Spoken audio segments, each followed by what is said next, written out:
What's going on, y'all? KMBest here. Let's take a look at the best decks to climb in Marvel Snap. The overarching state of the meta is largely similar to last week. The Thanos Fractured Frontier lists are definitely the premier mid-range lists in the game, while in order to combat them, various combo decks are exploring ways to go over the top. I still think that it makes the most sense to start Thanos Fractured Frontier decks with the Aurora deck, which I think is likely to be the strongest of the Thanos Fractured Frontier lists and possibly also the easiest to play. This is a list that uses Andre Vars as a base, which is pretty similar to what the deck has always been. The real addition is just Echo. Echo is a nod to the fact that Cosmo is a very commonly played card, and while yes, you typically want to be aiming for your super combo amazing Wong, you don't actually need to do that. So when you play the Echo, they can't Cosmo that lane, which allows you to play Wong in a much smaller way. Now, yes, you are giving up on Reality Stone copying Wong, but frankly, you don't need that anyway against a mid-range deck. When you need that is against a combo deck, and they typically are not going to have Cosmo. So with this addition, what the deck is doing is trying to get a little bit better at just consistently outputting points in a powerful way that takes it a little bit over the top of the other Thanos mid-range decks. The biggest reason I do like this is because it's pretty hard to duplicate Thanos's if you're not doing something with Wong. Most other things are simply not going to do it as powerfully, which means that this deck has a natural ability to go over the top of other mid-range decks that are playing Thanos Fractured Frontier. Of course, you still do have to play around opposing soul stones and opposing interaction, but just having the threat and the ability to deploy that means that you are very often going to be in the driver's seat in those matchups. I am not personally the biggest believer in Batroc Thanos, but I do think it's good enough and played enough that it is important to discuss it. Batroc Thanos has the best scaling package in the entirety of Marvel Snap, but it really doesn't have any interaction, and it might not even have enough points. This is, however, the deck against which all other Thanos decks are compared. In other words, if you don't have a specific plan that's going to beat this deck, you are not actually a viable Thanos deck. And you don't need necessarily a game plan aimed at Batroc. I'm not saying you got to run Mercury.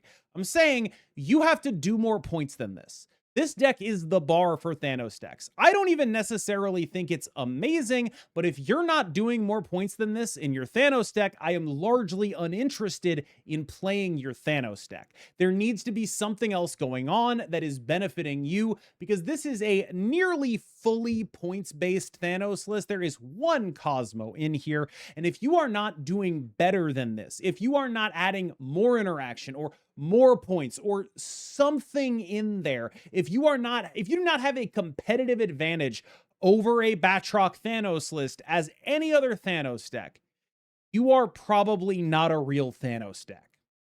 The Thanos list that I did a video on a few days ago is still a very notable deck that I enjoy. I personally prefer this version over any other double Thanos list that I've seen, but I've also seen that Sizer is running a version with Sinister Six, which, by the way, does not actually, weirdly, conflict with Strange Supreme in a meaningful way. You'll still get the Sinister Six to show up on the board, which is kind of nuts, but this is a deck that is basically just trying to be a Juggernaut Cosmo deck with a bunch of good cards.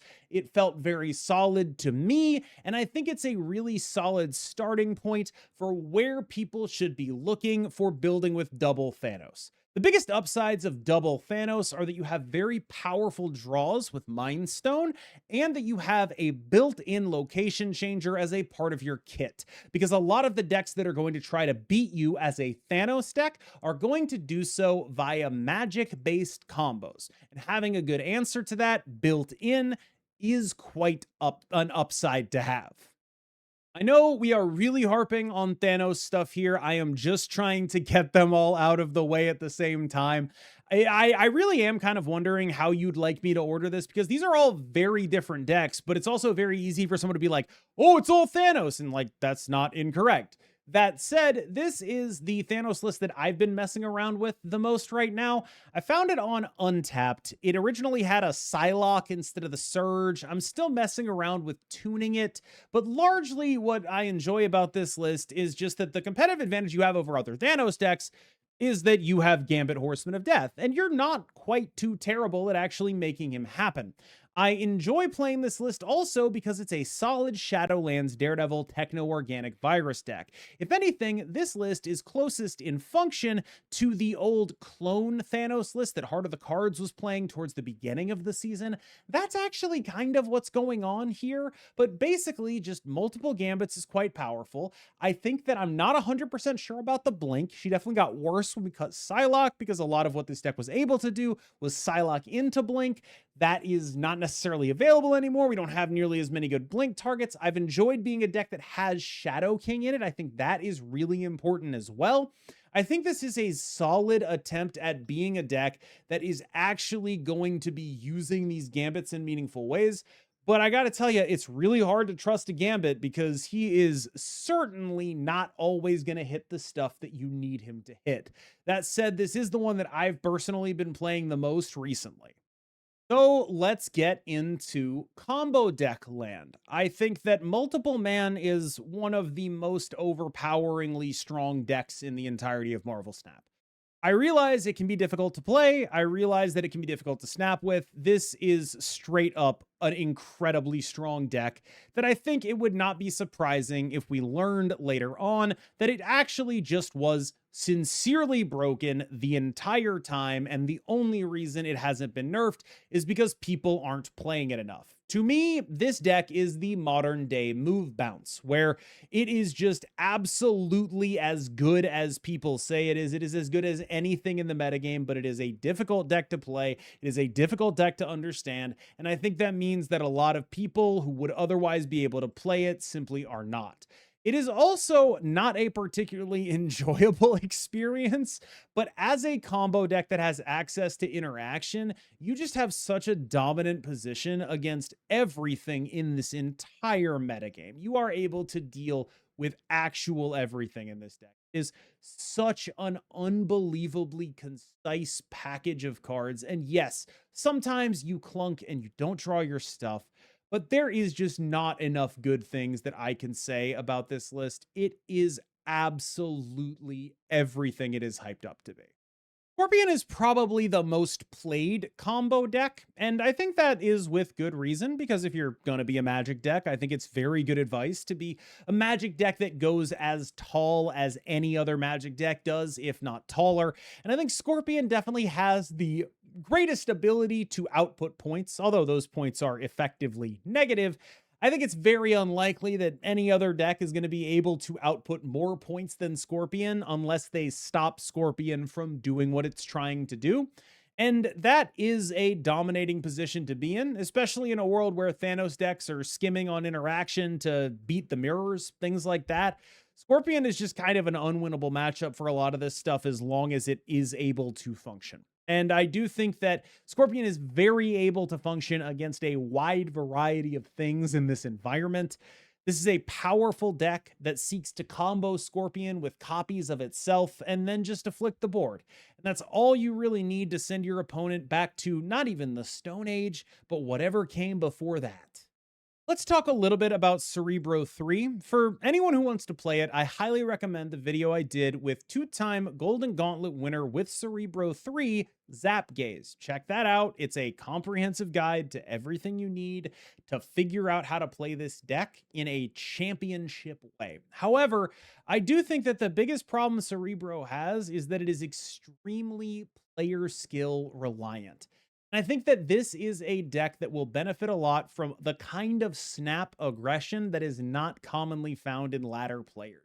And I think that that is a big part of why it has been underperforming on stat sites. That said, I still think it is a deck that I have absolute respect for when I play against it. It is an absolutely terrifying thing to see, and it is a deck that in the right hands can be utterly devastating to run up against. This is a powerful list that is able to do a lot of powerful things. And really, most of the time, a lot Thanos lists are just not going to have a good answer for you. The best they're going to have is YOLOing a Jane Foster and hoping it works out for them. That's not a compelling plan. You're going to go over the top of them basically the rest of the time, unless you get screwed by locations, which is common and can happen. Don't be afraid to run Scarlet Witches out there to get rid of an early location that might screw you up, because you can always Bastion her back up later. Nimrod is a powerful archetype that I think might be the most underrated or second most underrated deck in the entire game behind Multiple Man. I think Nimrod is my best recommendation for someone who just wants to climb and doesn't really want to engage in all the things that are going on, because you're effectively asking kind of one question every game, which is, do you have meaningful interaction for my Nimrod? And if you don't, well, you're going to lose, because this is a deck that has so much forgiveness built in. You just need to do something by turns 4 and 5. That's it. You can do nothing the entire game, play the last 3 turns of the game, and beat half the decks in the meta. It really is that easy. And Nimrod is just straight up a deck that is going to do a ton of power output. To me, this is what Hela is. Like, this is the Hela of the metagame right now. It's just like, here's a bunch of things that have 12 power. Good luck beating it. I'm just going to fill up my board with a bunch of 12s. And like, yes, you probably are worse off than Multiple Man. I agree. Multiple Man is definitely a deck I think is either more underrated, maybe a little better than you, maybe able to do stronger stuff with when it comes to duplicating things that they're symbiote Spider-Manning onto. Totally with it. However, I think this deck is a wildly large amount easier. And I think that that does mean a lot when you're thinking of a deck to play on ladder, because offloading the mental game of Marvel Snap onto your opponent is something that is extremely beneficial over long ladder sessions. Now let's talk about a couple of mid-rangey lists that don't necessarily have to play Thanos. The zombie shell is legitimately powerful, I think, right now. And I think there's a lot to be said for being a strong, proactive deck in this way that is able to go super duper tall. I got this list from Cougar, and there's a couple of cool things going on here. Whether those cool things are cool to everybody, that's up for debate, but being able to have Iska Juggernaut in a deck playing something as big as Zombie Giant Man is really meaningful. The fact that not many people have been playing Shadow King Thanos lists, it's kind of only me and only in that one deck that I showed earlier, means that this deck gets to just run absolutely buck wild. I've seen some versions that are also playing Thanos Fractured Frontier, but I don't necessarily think you have to. I think this is an alternate build that makes a ton of sense for the deck as well. And I think that if you're able to protect Iska with small guys, she's exactly the level of threat that she's always been. An absolute lane winner of a card. The big issue is just playing her when you aren't able to protect her, but this is still a really strong deck in the Juggernaut, Cosmo, Iska kind of vein. A similar space to Multiple Man, but a little bit more mid-rangey. You can see the same principle at play in the Thanos-less version of Batroc, where it's like, okay, if we're not going to be a Thanos deck, what are we going to do instead? And the answer a lot of people seem to have come to is, we're playing Cosmo, we're playing Juggernaut, we're playing Iska, right? Like, that's just kind of where we're at.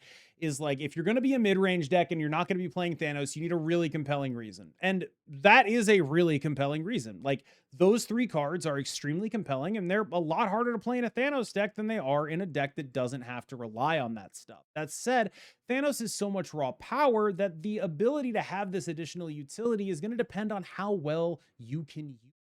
Which means that I think the decision to cut Thanos is one that you should only make if you have a concrete idea of the matchups that you're actually trying to beat by being more of this style of deck. Not to be too reductive, but the metagame at the top end of Infinite really does sort of look like Thanos decks, Juggernaut, Iska, Cosmo decks, and combo decks. And that is kind of what it is. Let's talk about a couple of lists that are bubbling under right now. Yes, of course, this is another Thanos list, but I'm not 100% sure it has to be. Like, I don't know that this is actually a deck that needs to be a Thanos list. It's just a deck that kind of can be, and so because it can be, it might as well, basically. But this is a deck that is actually just trying to do Silver Surfer Jubilees. Like, if you want to cut Thanos for Iron Lad, I'm like 95% sure you can. And I'm actually not 100% sure that it's worse. Like, I think most of the people that I see playing this list are doing that. I'm just a sucker. And so Thanos is in here. But largely, what this deck is doing is just trying to make a large Jubilee Silver Surfer, combine those buffs, move those buffs onto other things. It's not actually a deck that's amazing at playing Thanos. Thanos is just amazing in itself. That said, definitely a deck you can budget him out of. This is still a deck that is a little bit vulnerable to Shadow King, but it can really do some powerful combo stuff. I had an opponent drop a Jubilee into my face, and then the buffed Maverick off of that sent me scurrying for the retreat button. There's plenty of power here, and I do think that it's a deck that's quite under-respected. Also, notably, Submariner, actually kind of good here. As long as you're getting a really big buff on him, he is doing some legitimate work. If you're looking for a weekend mission deck, this deck from Husky Puppies was the best Death Fractured Frontier deck that I played, and I didn't even know what our strongest play was. So I'm going to let you in on some knowledge that I didn't have when I played this deck, and I thought it was pretty good. The strongest play in this deck is to Venom a Kid Omega lane with active Kid Omega. So what you're doing is you have a full a lane with 3 cards in it, one of which is Kid Omega. Activate the Kid Omega on the Venom. What this will do is Kid Omega will kill the Venom after Venom kills the Kid Omega, which means that both will be dead and the Kid Omega will get the points that the Venom had.